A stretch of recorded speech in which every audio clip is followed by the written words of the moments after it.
Katoliki. Tuanze na swali la kwanza mlilochagua. Namba 18. Swali namba 18 linauliza hivi: amani ya kweli inatokana na nini?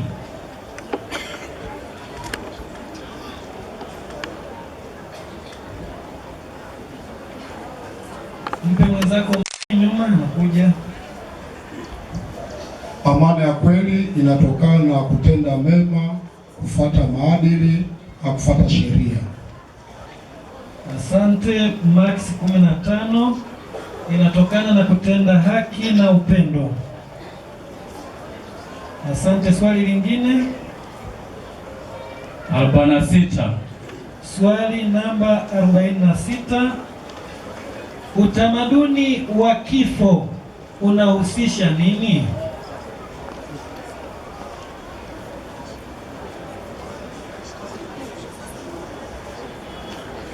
Kuna mtu anakuja.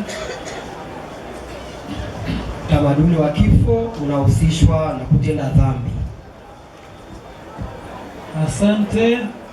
Utamaduni wa kifo unahusisha vitendo vinavyoharibu heshima ya maisha ya mwanadamu, ambao ni katekisimu ya Kanisa Katoliki namba 2277. Hivyo basi anapata maksi 5 kwa kujaribu kwake huko. Swali la 3. Namba 17.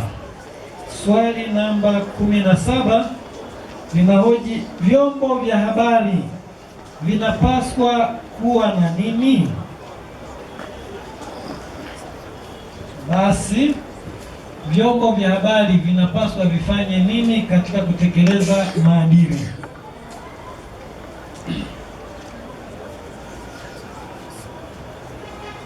Kuna ndugu yake anakuja nyuma, mpe maiki.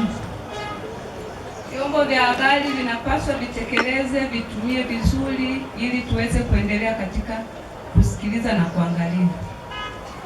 Asante. Vyombo vya habari vinapaswa kuwa na uaminifu na heshima kwa binadamu katika habari zote zinazokuwa zinatolewa na hivyo vyombo vya habari.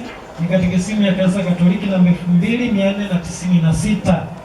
Hivyo basi kwa hapo mtapata maksi 0. Swali la 4. Swali la 4 namba 43. Swali namba 43, dhambi ya pamoja inakuwaje?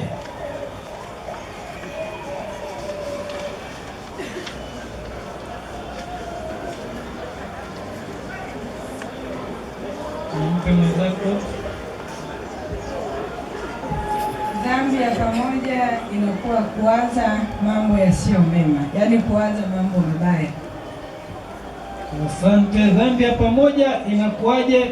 Wakati jamii inapotenda kinyume cha sheria ya Mungu, jamii kwa ujumla inapoenda kinyume na sheria ya Mungu, hapo tunasema kwamba imefanya dhambi ya pamoja. Kwa hiyo kwa namna hiyo utapata maksi 5. Swali la 5. Swali la 5 namba 34. Amri ya 10 ni ipi? Amri ya 10 ya Mungu ni ipi?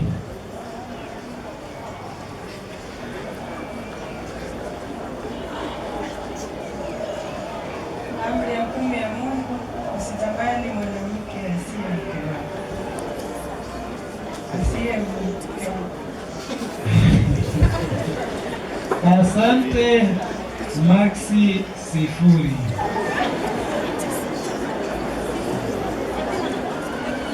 Maksi ya 10 ni kusitamani. Asante sana.